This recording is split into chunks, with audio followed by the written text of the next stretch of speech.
ওরে যত দোষ নন্দ ঘোষ সত্যটা বললেই দোষ, যত দোষ নন্দ ঘোষ সত্যটা বললেই দোষ, করলে অন্যায়ের প্রতিবাদ নামটি হবে তোমার মৌলবাদ, নামটি হবে তোমার জঙ্গিবাদ। পেন্টাগনে হামলা হলো দোষী খুঁজে নাহি পেল, পেন্টাগনে হামলা হলো দোষী খুঁজে নাহি পেল, ওসামাকে দিল দোষের অপবাদ, নামটি হবে তোমার মৌলবাদ, নামটি হবে তোমার জঙ্গিবাদ। মন কার লাগিয়া কান্দ দিবারাতি, আপন আপন বইলা যারে ভাবছো সারাক্ষণ, আসলে যে কেউ নয় তারা, কেউ নয় রে আপন। আমাদের আলোচনা ছিল কবিরা গোনা কয়টি মনে আছে? কয়টি? 101টি। সবচাইতে বড় গোনা যেটি তার নাম শিরিক। আমরা 3 জুমা শিরিকের আলোচনা শুনেছি। আজকে কবিরা গোনার ভিতরে 4টি পয়েন্টে আলোচনা হবে। 1 নাম্বার মিথ্যা কথা, 2 নাম্বার মুনাফিকি করা, এই মুনাফিকির ভিতরে 3টা খাসলাত, আমানতের খেয়ানত করা, অশ্লীল ভাষায় গালিগালাজ করা, আর ওয়াদা করলে ওয়াদা ভঙ্গ করা, সব কবিরা গোনার ভিতরে। এই 4টা বৈশিষ্ট্য যাদের ভিতরে থাকবে এরা নির্ভেজাল মুনাফিক। নির্ভেজাল কি? কবিরা গোনা মোট কয়টি মনে আছে তো? 101টি। আমাদের একটি আলোচনা হয়ে গেছে, নাম কি? লা তুশরিক বিল্লাহ, আল্লাহর সঙ্গে শিরিক করা যাবে না। আর আজকে পয়েন্ট হবে 4টা। মিথ্যা কথা বলা, আমানতের খেয়ানত করা, ওয়াদা করলে ভঙ্গ করা, আর কটু ভাষা জবান দিয়ে গালিগালাজ করা। এই 4টাও কবিরা গুনাহ। আর এই 4টা গুণ যাদের ভিতরে থাকবে তাদেরকে বলা হয় মুনাফিক। কি বলা হয়? মুনাফিক। আমি তেলাওয়াত করেছি সূরা মুনাফিকুনের 1 এবং 2 নাম্বার আয়াত। এই 2টি আয়াত কেন্দ্র করে প্রাসঙ্গিক আরও আয়াত আসবে। আল্লাহ পাক যেন আমাকে বলার সকলকে এই গোনাগুলো যদি থাকে তওবা করে এই গোনা বাদ দিয়ে সামনের দিনে বেশি ইবাদত করার তৌফিক দান করেন। সকলে বলি আল্লাহুম্মা আমিন। মুনাফিক আরবি শব্দ, খেয়াল করতে হবে। নাফাক থেকে নিফাক, আর নিফাকের থেকে মুনাফিক। নুন ফা বড় কাপ। এই নাফাকুন মানে সুড়ঙ্গ। নাফাকুন মানে কি? সুড়ঙ্গ। সুড়ঙ্গ আপনারা অনেকে দেখছেন, অনেকে দেখেন নাই। বিরাট পাহাড়ের ভেতর দিয়ে যে সুড়ঙ্গ, গিরিপথ, রাস্তা, এইটাকে বলা হয় নাফাক। এই নাফাক থেকে নেফাক, এই নেফাকি যাদের অন্তরে আছে তাদেরকেই বলা হয় মুনাফিক।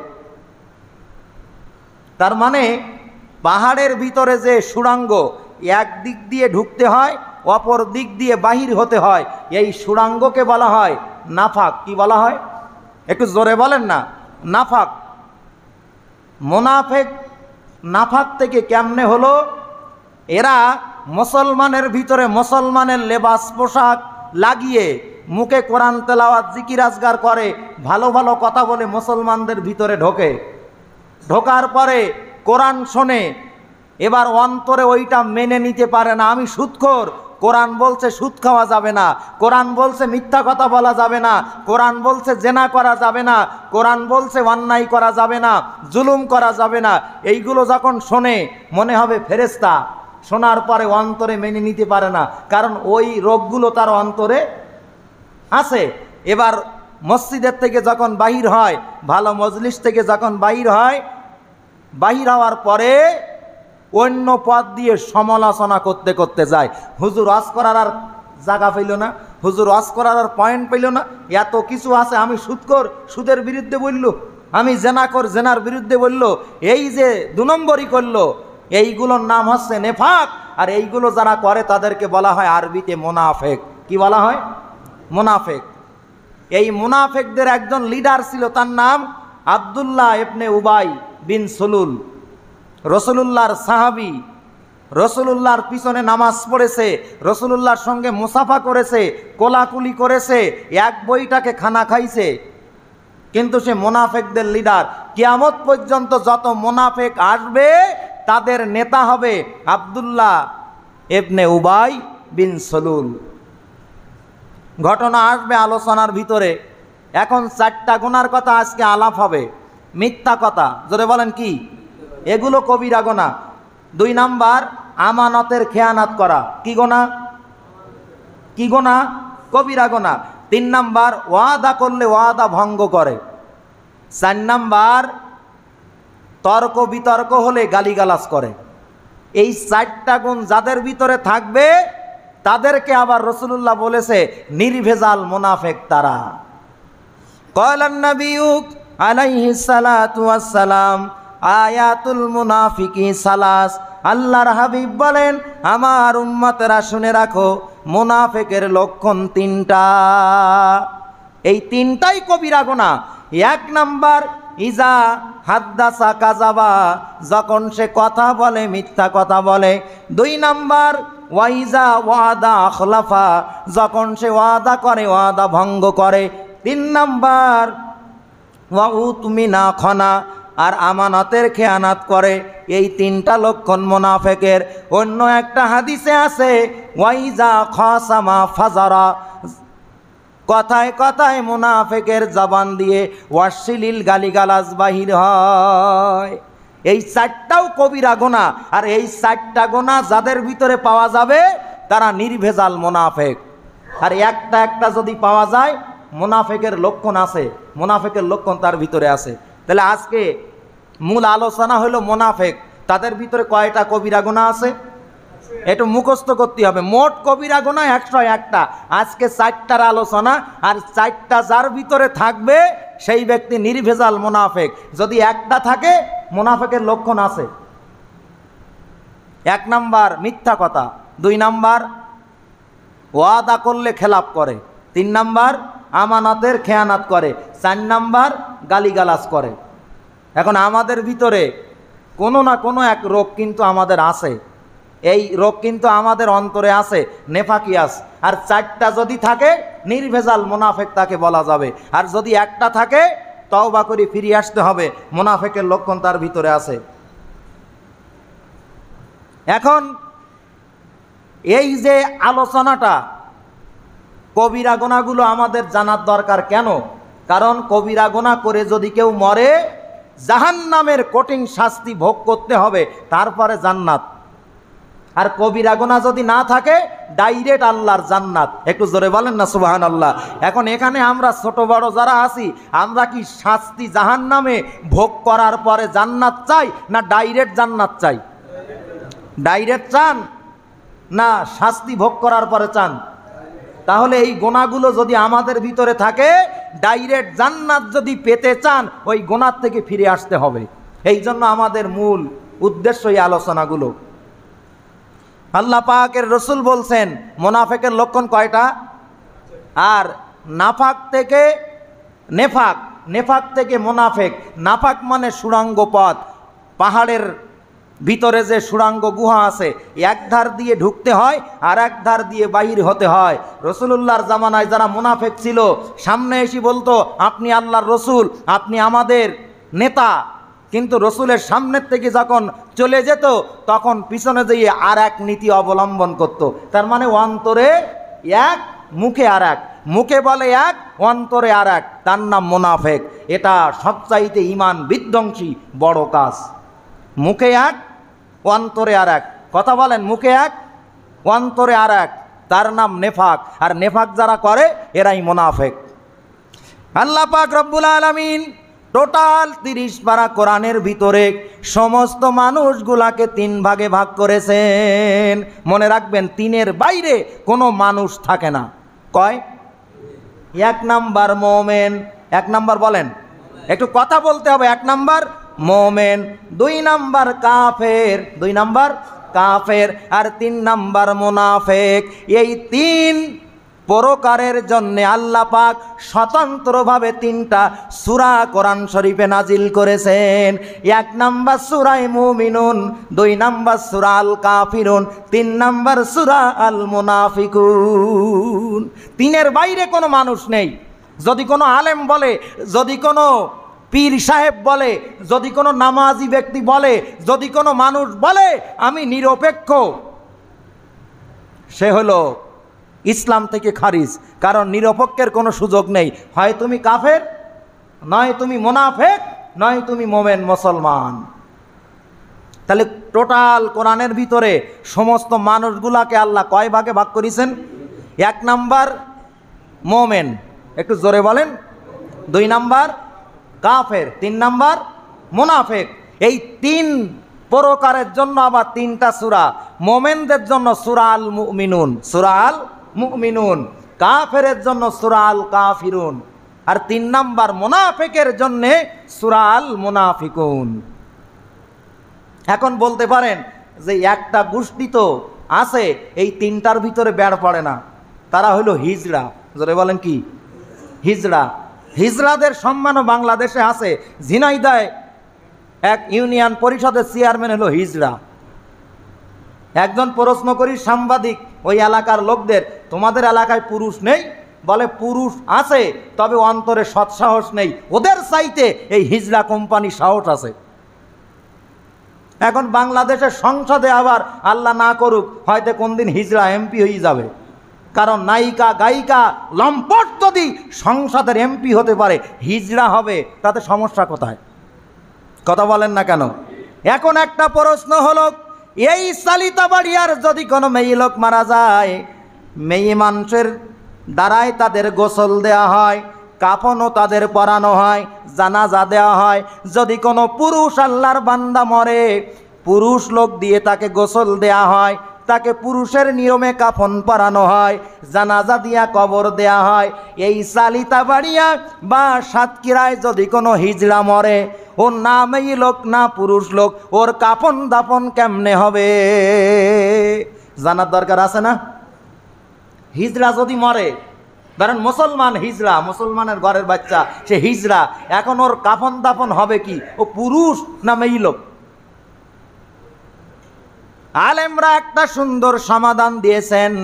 ওই হিজড়া লোকটার চেহারা যদি 100 ভাগের বেশি ভাগ পুরুষের মতো দেখা যায়, পুরুষের নিয়মে তাকে কাফন দিতে হবে, জানাজা দিয়া কবর দিতে হবে। আর যদি মেয়ে লোকের সুন্নাত বেশি মনে হয়, মেয়ে লোকের মতো কাফন দাফন হবে। কথা কি বোঝেন? ইসলাম সহজ। ইসলাম কি? যদি পুরুষের মতো দেখা যায় হিজড়ারে, ও মারার পরে পুরুষের মতো নিয়ম হবে। আর যদি মহিলার মতো দেখা যায় তাহলে কেমন হবে? তাহলে 3 প্রকারের বাইরে কোনো মানুষ নেই। যদিও হিজড়া আছে, তবুও মরার পরে তাদের একটা পক্ষ নিতে হয়, হয় পুরুষ নয় নারী। গাছের ভিতরে 2টা পক্ষ, মাছের ভিতরে 2টা পক্ষ, গবাদি পশুর ভিতরে 2টা পক্ষ, নদ নদী 2টা পক্ষ, আসমান জমিন 2টা পক্ষ, পুরুষ নারী 2টা পক্ষ। তাহলে পক্ষ ছাড়া নিরপেক্ষ কোনো দল হয় না, কোনো মত হয় না। কথা ঠিক কিনা বলেন? এই জন্য যারা বলে আমি কোনো জায়গায় ভোট টোট দেইনি, আমি নিরপেক্ষ, এরকম বললে হবে না ভাই। কোনো একটা পক্ষ অবলম্বন করতে হবে। আবার অনেকে আছে রাজারবাগ পীর সাহেবের মুরিদ, ভোটার আইডি পর্যন্ত করেনি, ছবি তোলা হারাম তাই ছবি তোলে না। রাজারবাগের পীর সাহেব আজও পর্যন্ত হজ করেনি। কেন হজ করেনি? ছবি তোলা হারাম তাই। কত বড় ঠাকুর! ছবি তোলা হারাম, ছবি না তুললে পাসপোর্ট হবে না, ভোটার আইডি হবে না, ভোটার আইডি আর পাসপোর্ট যদি না হয় ভিসা হবে না, কাজেই হজ করেনি। ছবি তুললে যদি গোনাহ হয়, গভর্নমেন্ট দায়ী হবে তুমি হজ করতে পারলা না।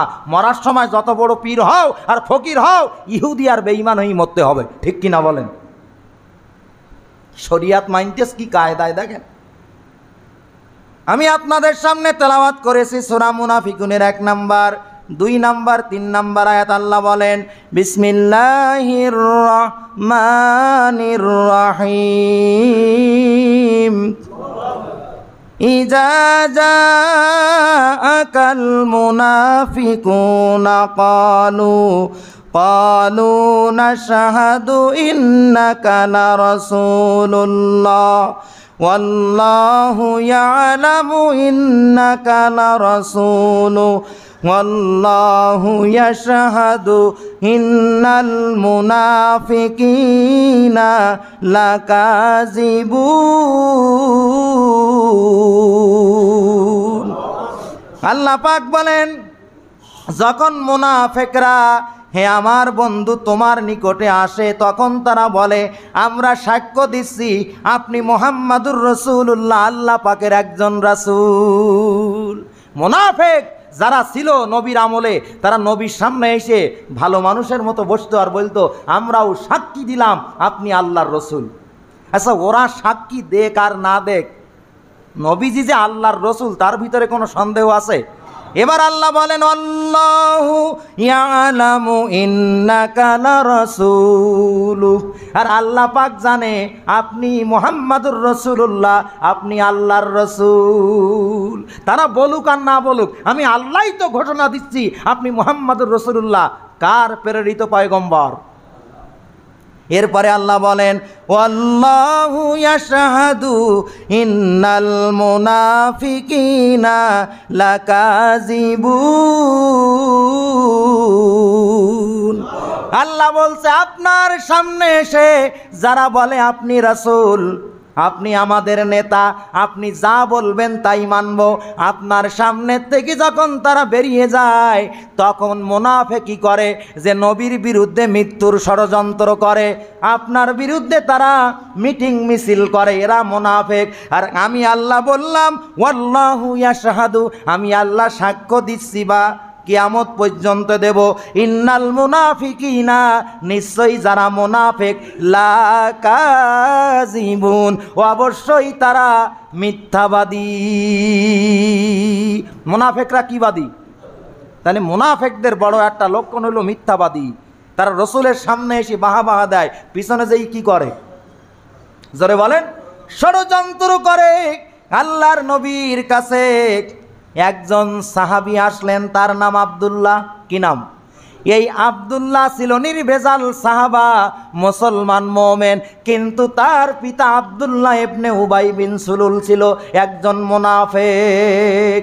কেমন মুনাফিক? মুনাফিকের লিডার। ঈমান গ্রহণ করার পরে রসুলের সামনে সাক্ষ্য দেয় আপনি আমাদের নেতা, আপনি যা বলবেন তাই করব। এই বড় হুজুর নবীর পিছনে নামাজ পড়েছে, নবীর পিছনে ইক্তেদা করেছে, মাসাফা করেছে, কোলাকুলি করেছে, নবীর সঙ্গে এক দস্তরখানায় বসে খানা খাইছে। কিন্তু উহুদের যুদ্ধে আল্লাহর নবী যখন সাহাবীদেরকে নিয়ে উহুদ ময়দানে কাফেরদের বিরুদ্ধে যুদ্ধ করার জন্য গেলেন, এই বড় হুজুর আব্দুল্লাহ ইবনে উবাই বিন সুলুল 3 ভাগের 1 ভাগ মুসলমানদেরকে নিয়ে জিহাদের ময়দান থেকে পিছনে ফিরে আসছিল। রসুলের সামনে বলছে জিহাদে চলেন, আমি আসি। যতগুলো মুসলমান নিয়ে নবীজি জিহাদের ময়দানে যায়, এই আব্দুল্লাহ বিন উবাই বিন সুলুল 3 ভাগের 1 ভাগ মুসলমান নিয়ে জিহাদের ময়দান থেকে পলায়ন করে। আর জিহাদের ময়দান থেকে পলায়ন করা এটাও গুনাহে কবিরা। আমাদের আলোচনা কিন্তু কি কবিরা? মোট কত? 101টা হয়ে গেছে একটা, আজকে আলোচনা চলতেছে 4টা। এই 4টা যাদের ভিতরে থাকবে এরা নির্ভেজাল মুনাফিক। কথা বলেন, বাংলাদেশে সবচাইতে বড় মুনাফিক যারা ক্ষমতায় যায়, নামে আবার ওঠে। কেন? নির্বাচনের আগে অনেক মেম্বার, চেয়ারম্যান, এমপি, উপজেলা চেয়ারম্যান যে ওয়াদা করে, নির্বাচনের পরে আর ফস করে না। কতক্ষণ ঠিক কিনা? তা মুনাফিকের বড় একটা লক্ষণ হলো ওয়াদা করলে ওয়াদা ভঙ্গ করে। নেতাদের ভিতরে আর একটা মুনাফিকের লক্ষণ, গরিবের মাল আসে, এটা হলো আমানত, গরিবদের 100-100 না দিয়ে নিজে কিছু মেরি খায়, এর নাম মুনাফিক। কথা বলেন ঠিক কিনা? আবার আলেমদের ভিতরে মুনাফিক বলা হয় এই যে সমস্ত আলেমদের উপরে যে দায়িত্ব, এগুলো যদি কমিটির ভয়ে, সভাপতির ভয়ে, সেক্রেটারির ভয়ে সলিড কথাগুলো গোপন করে, সেও নেফাকি করলো, এ হুজুরও মুনাফিক। যা আছে তাই বলতে হবে। ওয়াকুলু কাউলান সাদিদা, সত্য কথা বলো। তবে বর্তমানে সত্য কথা বললে তার শত্রুর সংখ্যা বেশি হয়। ওরে যত দোষ নন্দ ঘোষ, সত্যটা বললেই দোষ। যত দোষ নন্দ ঘোষ, সত্যটা বললেই দোষ। করলে অন্যায়ের প্রতিবাদ, নামটি হবে তোমার মৌলবাদ, নামটি হবে তোমার জঙ্গিবাদ। পেন্টাগনে হামলা হলো, দোষী খুঁজে নাহি পেল। পেন্টাগনে হামলা হলো, দোষী খুঁজে নাহি পেল। ওসামাকে দিল দোষের অপবাদ, নামটি হবে তোমার মৌলবাদ, নামটি হবে তোমার জঙ্গিবাদ। যত আকাম কুকাম করে আমেরিকা আর ইসরায়েল, সমস্ত ধামাচাপা দিয়ে মুসলমানদের উপরে তার প্রতিফল দেয় যে মুসলমান করিস। কথা বলেন ঠিক কিনা? লাদেনের কোনো দোষ ছিল? লাদেনের মতো মুজাহিদ পাওয়া খুব মুশকিল।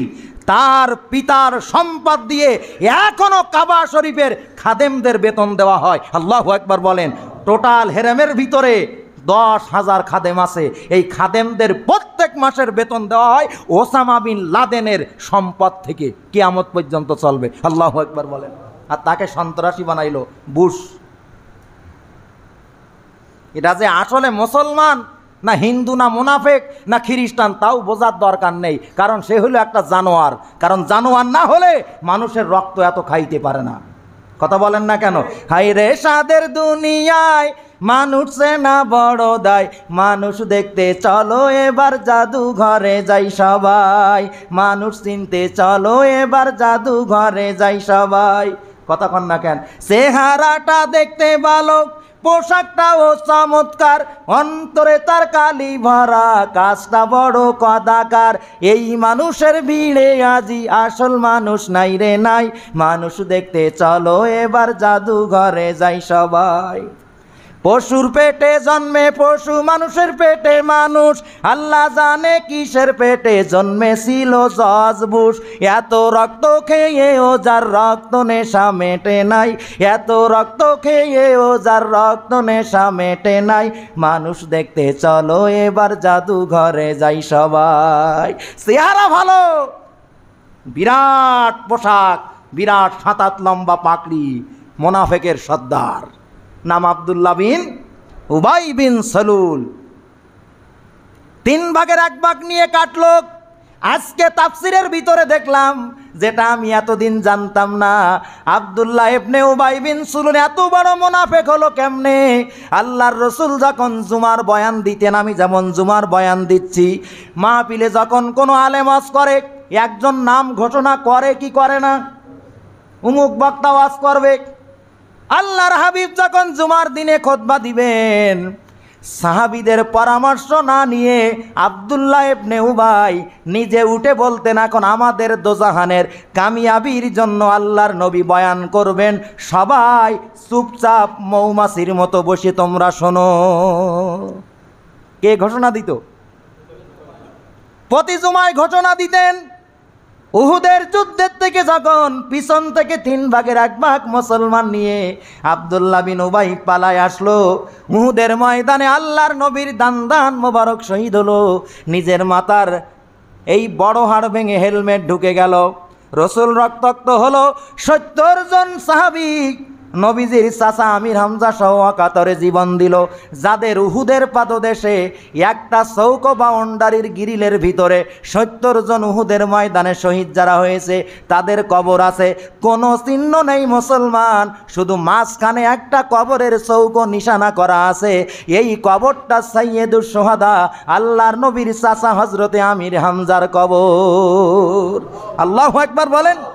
উহুদের ময়দান শেষ হয়ে গেল। তারপরের জুমায় আল্লাহর নবী খুতবা দিবেন। আগের নিয়ম অনুযায়ী আব্দুল্লাহ ইবনে উবাই বিন সালুল যখন মাইকে বলতেছে, এখন দোজাহানের বাদশাহ কামলিওয়ালা আমাদের নেতা মুহাম্মাদুর রাসূলুল্লাহ ভাষণ দেবে, তোমরা মৌমাছির মতো চুপচাপ মেরে তোমরা শোনো। আগে বলতো সাহাবীরা কোনো প্রতিবাদ করেনি।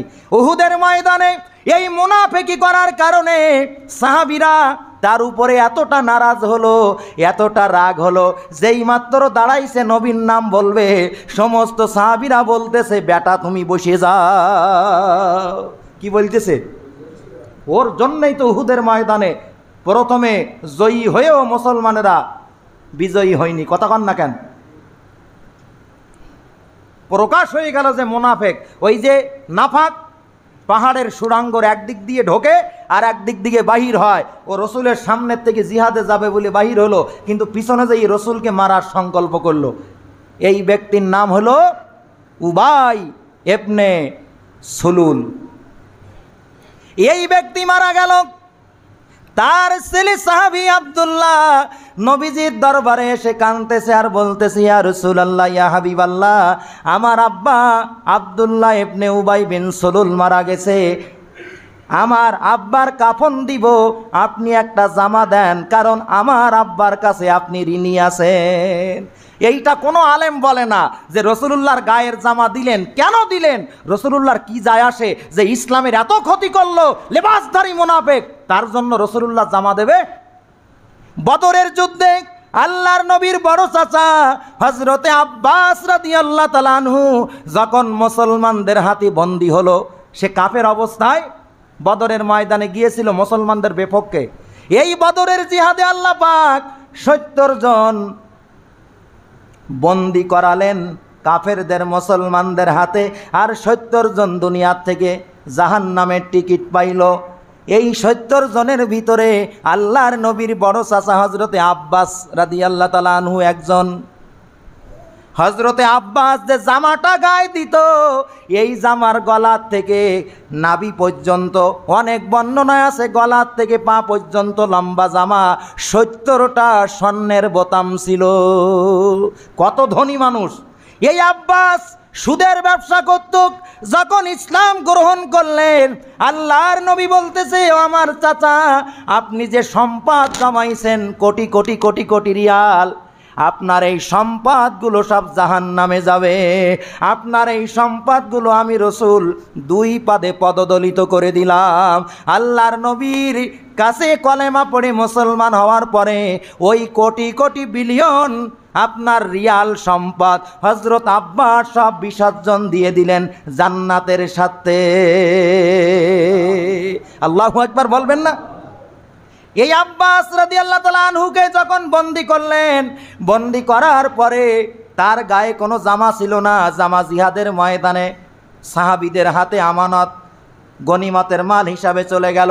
এই সময় রাসূলুল্লাহর চাচাকে বডি ঢাকার জন্য ওই জামাটা ছিঁড়ে ছোট হয়ে গেল।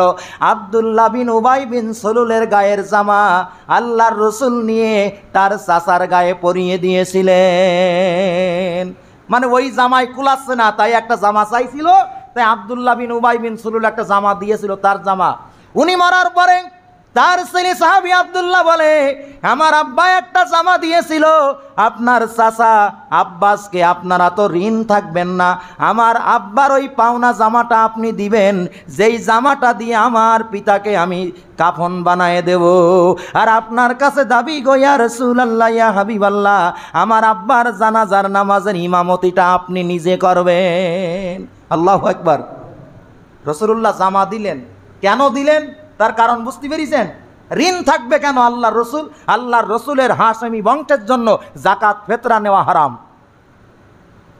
কিয়ামত পর্যন্ত নবীর বংশের যারা থাকবে ওই খানদান কোনোদিন যাকাত ফিতরা গ্রহণ করতে পারে না, আল্লাহর পক্ষ থেকে সিল গালা। আল্লাহু আকবার বলেন। জামা দিলেন, নিয়ে গেল। নবীজি জানাজা পড়ানোর জন্য যখন উঠলেন, আমিরুল মুমিনিন হযরত ওমর রসুলের সামনে বাধা হয়ে দাঁড়ালেন। কার জানাজার নামাজ পড়াইতে যাচ্ছেন? যে এত বড় মুনাফিকি করে উহুদের ময়দানে সাহাবীদেরকে নিয়ে ভেগে আসলো, যার কারণে আপনার দান শহীদ হয়ে গেল, ওই মুনাফিকের জানাজা আপনাকে পড়াইতে দিব না। হযরত ওমরের এই রকম ভালো ভালো 22টা সিদ্ধান্তের উপরে কোরআনের 22 জায়গায় ওমরের শানে আল্লাহ পাক আয়াত নাজিল করে দিয়েছেন। আরো জোরে বলেন। এই জন্য আল্লাহর নবী বলেন, প্রত্যেক নবীর উম্মতের ভিতরে একজন মুহাদ্দাস থাকে, মুহাদ্দিস না, মুহাদ্দাস। মুহাদ্দাস কারে বলে? যার সমর্থনে কোরআনের ওহী নাজিল হয়। আর আমার নবীর উম্মতের ভিতরে মুহাদ্দাস ছিলেন হযরত ওমর, যার সমর্থনে 22টা কোরআনের আয়াত।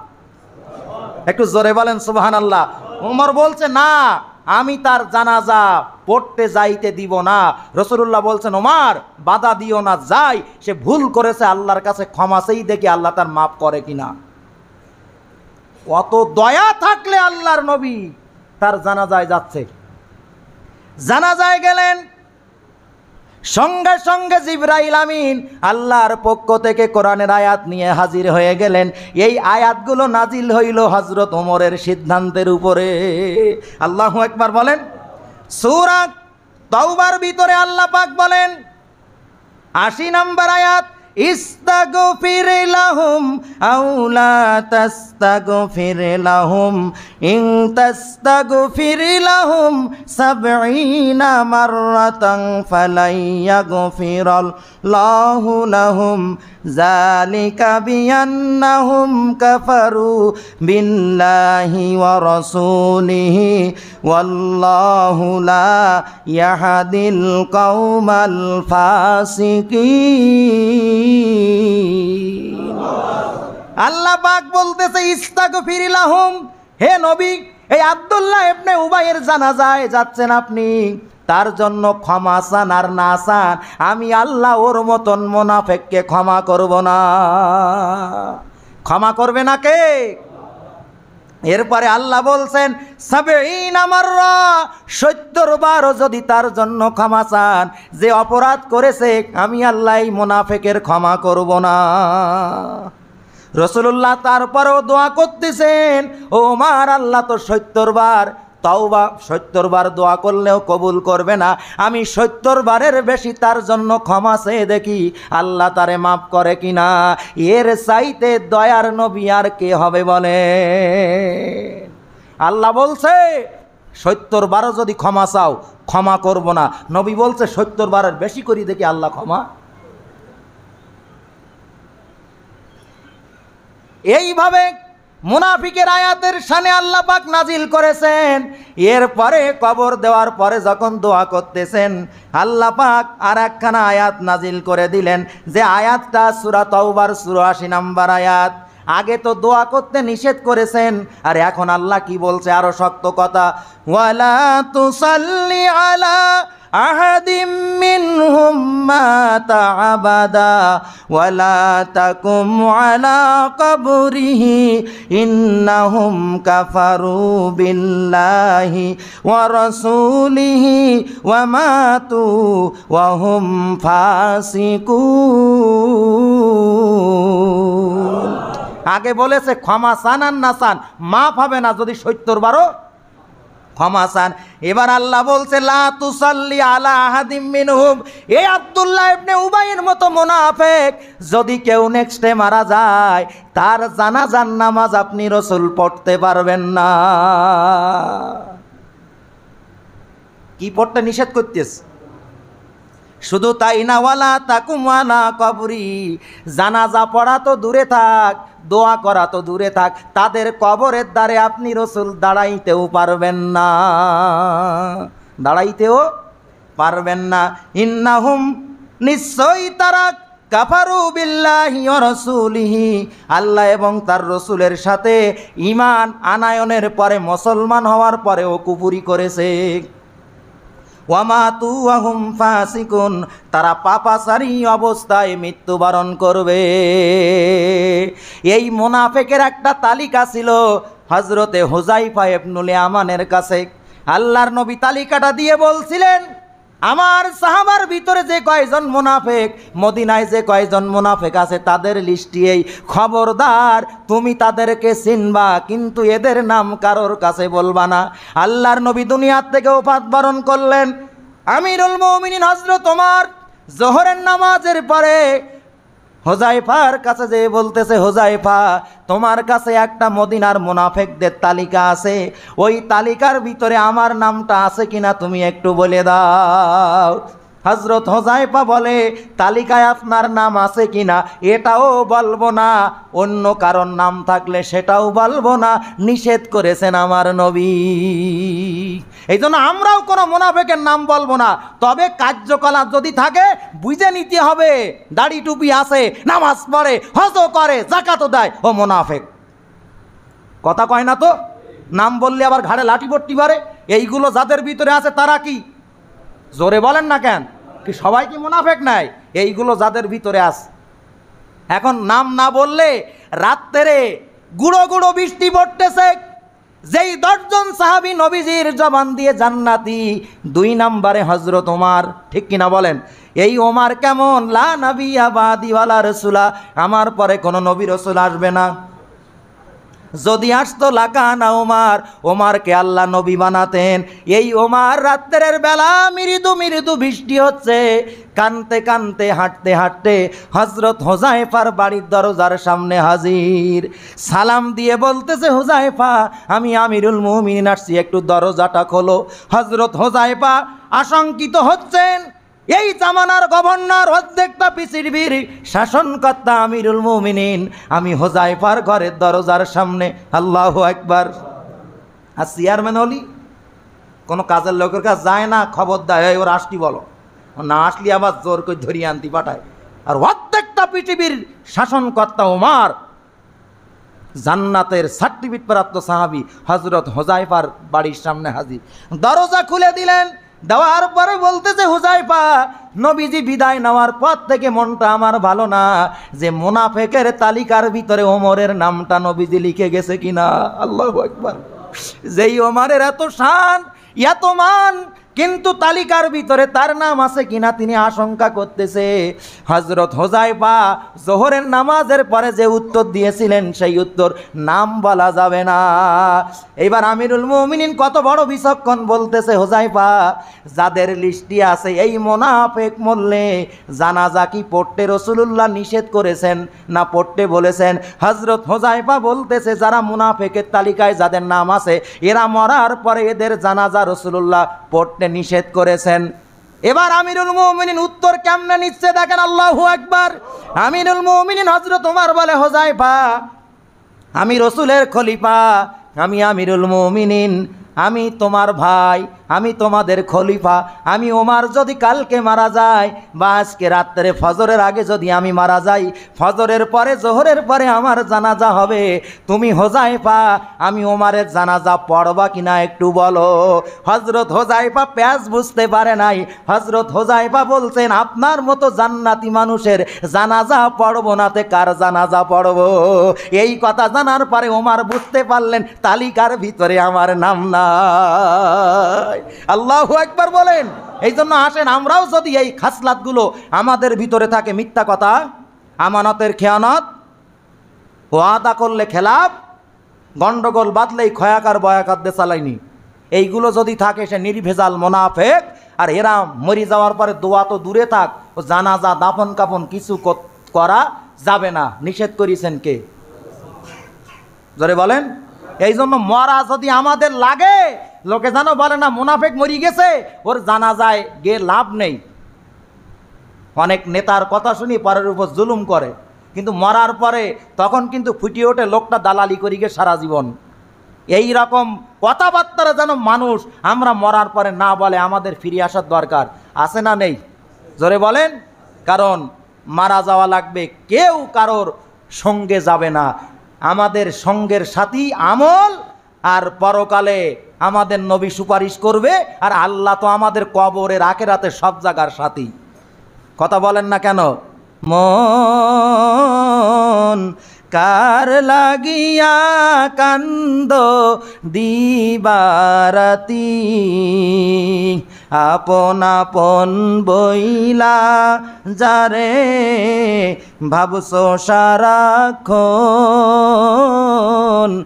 আসলে যে কেউ নয় তারা, কেউ নয় রে আপন। তুমি আজ না হয় কাল বুঝবা একদিন রে, নিভিলেই জীবন বাতি, কার লাগিয়া কান্দ দিবারাতি মন কার লাগিয়া কান্দ দিবারাতি মায়ার জালে বন্দি হইয়া বান্দা সুখের ঘর পরকে লইয়া করছো বসত আপন কইরা পর তোমার কে বাই আপন অনন্তকাল রে করলি কারে সাথী কার লাগিয়া কান্দ দিবারাতি মন কার লাগিয়া কান্দ দিবারাতি।